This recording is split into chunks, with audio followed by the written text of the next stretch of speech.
Bonsoir, je me présente, Gérard Lobby, président de l'association Stop Chute. Ce soir, l'association Stop Chute a la chance d'être allée à la rencontre de Jérémy Roth, qui est animateur qualité, sécurité et environnement. Bonsoir Jérémy. Bonsoir Gérard. Tout d'abord, Jérémy, peux-tu nous préciser un petit peu tes fonctions au sein de GTM Génie Civil? Donc au sein de GTM Génie Civil, donc, je suis animateur qualité, sécurité et environnement. Donc on va parler de la partie prévention donc, qui part de l'accueil des compagnons le lundi matin, donc l'embauche, jusqu'à l'animation des quarts d'heure sécurité avec les conducteurs de travaux et les chefs de chantier. Après, une partie un petit peu en amont, c'est sur l'analyse des risques par rapport aux nouvelles tâches qui vont être effectuées sur le chantier. Et puis après, toute autre mission plus de relationnel par rapport au terrain, la prévention terrain, par rapport à la stabilisation des planches et certains sujets qui sont un petit peu récurrents.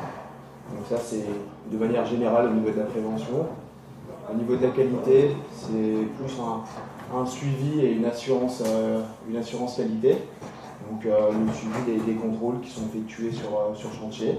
Et après l'environnement, c'est mise en place des moyens logistiques et puis le nettoyage et l'arrangement du chantier pour avoir un espace de vie un peu plus convivial, un peu plus rangé, plus ordonné et plus propre, déjà pour limiter les risques. D'accord. Pour ceux qui ne seraient pas au courant, dans le monde du bâtiment, finalement, Jérémy en parlait, on commence déjà chaque semaine à avoir un quart d'heure sécurité. Est-ce que tu peux nous en parler justement, Jérémy?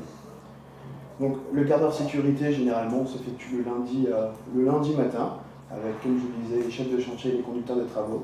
Et il va aborder différents thèmes. Donc il y a des semaines où on va reprendre certains points qu'on a pu voir les semaines précédentes, des points un peu récurrents, où on a remarqué qu'on avait des problèmes à faire passer le message, donc on en profite pour avoir tout le monde, d'avoir un appui du chef de chantier, du conducteur de travaux pour passer un message fort. Et puis après, on a certains quarts d'heure qui sont un peu plus spécifiques sur d'autres thèmes comme la santé, l'hygiène, ce genre de choses, quoi. Voilà. Ma première question sur celle-là, as-tu déjà été confronté à des conduites addictives? J'ai été confronté, de dire non, je pense que ça serait très vague. Moi j'ai fini mon cursus universitaire il n'y a pas très longtemps, ça fait 1 an que je suis chez GTM grosso modo. Et c'est vrai que pendant mes années d'études, j'ai connu des gens qui ont pris l'habitude de boire un verre, comme on dit c'est bien français, de boire un petit verre, de boire un canon comme on dit chez nous. Bien sûr. Et ça prend un apéro à midi, on est étudiant, après le soir la bouteille de vin, et puis de façon, on a connu des personnes qui faisaient ça de façon très courante, quoi. Et puis je sais pas, ils devaient se rendre compte, mais ils étaient, je suis jeune, un peu d'insouciance, mais je pense que maintenant avec du recul, ils ont dû se rendre compte, mais c'est vrai que de temps en temps, on leur disait, faire attention quand même, parce qu'on, mine de rien, on s'en rend pas compte, mais on tombe vite, quoi. Ça arrive vite quand même, ça arrive vite, et puis prendre une bouteille de vin, c'est vrai que quand on va dans les soirées étudiantes, généralement, on se rend compte qu'on a les open bars, c'est super facile. Pour 10 euros, on n'avait que la volonté. Et bien sûr. Donc finalement, si tu veux, Jérémy, on va revenir un petit peu à tes fonctions au sein de l'entreprise. Donc justement, en parlant de ces problèmes récurrents, comme tu en parles, l'alcool, le cannabis sur les chantiers, niveau sécurité, c'est peut-être pas top. Donc quelle analyse pourrais-tu faire de cette problématique? Non, c'est sûr que c'est pas compatible parce que l'alcool ou le cannabis, ça baisse la vigilance. Bien sûr. Les gens ils sont moins attentifs, ils pensent à autre chose.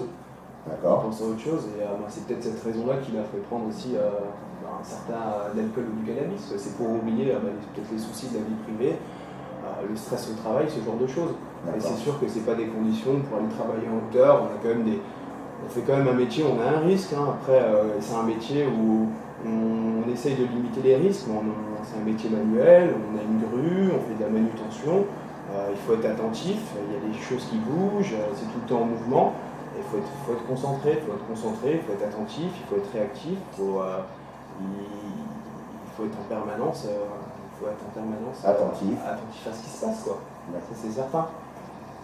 Pour toi, est-ce que finalement, est-ce qu'il y a vraiment maintenant, au sein de tes quarts d'heure sécurité, ou même à envisager à court terme, est-ce qu'une action de prévention, de sensibilisation par rapport à ces problèmes d'alcool ou de cannabis, est-ce que tu penses que ce serait bien d'en parler justement?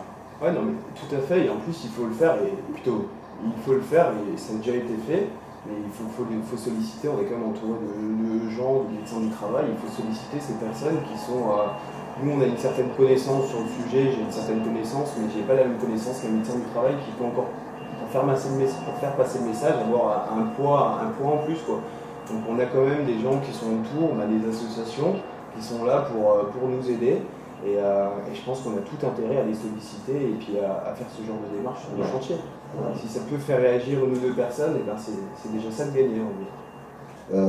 Justement, toi, avec ton côté jeune, avec justement cette expérience au niveau des jeunes, maintenant, bon, on en parlait tout à l'heure, est-ce que tu aurais un message fort à passer déjà d'une par rapport aux ouvriers qui travaillent sur le bâtiment? Et après, ensuite, par rapport aux jeunes éventuellement qui vont regarder cette interview, et voilà, j'aimerais que si tu pouvais adresser ton message personnel. Moi, je pense que la vie est assez courte pour éviter de se bousiller la vie avec ce genre de choses, et puis ça nous fait déconnecter de la réalité, et puis de toute façon, c'est pas comme ça qu'il est, c'est pas comme ça que le monde il est, quoi. C'est pas comme ça que ça peut marcher, en tout cas ça peut pas marcher sur du long terme. D'accord. Donc, il me reste à te remercier, Jérémy, pour cette interview accordée à l'association Stop Chute. On va faire comme tout le monde, hein. Je vais te laisser le mot de la fin. Moi,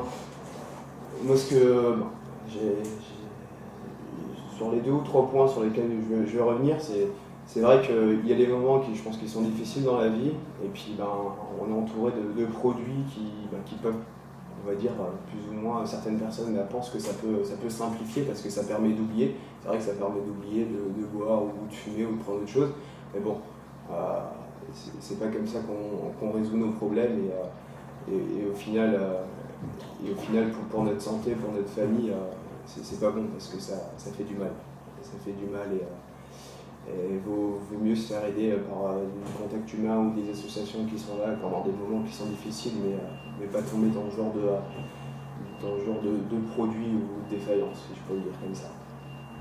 Eh bien, écoute, je te remercie, Jérémy, et bientôt nous aurons la chance de se retrouver avec Thierry Dujuit, chef de chantier au sein de GTL. Merci. Merci.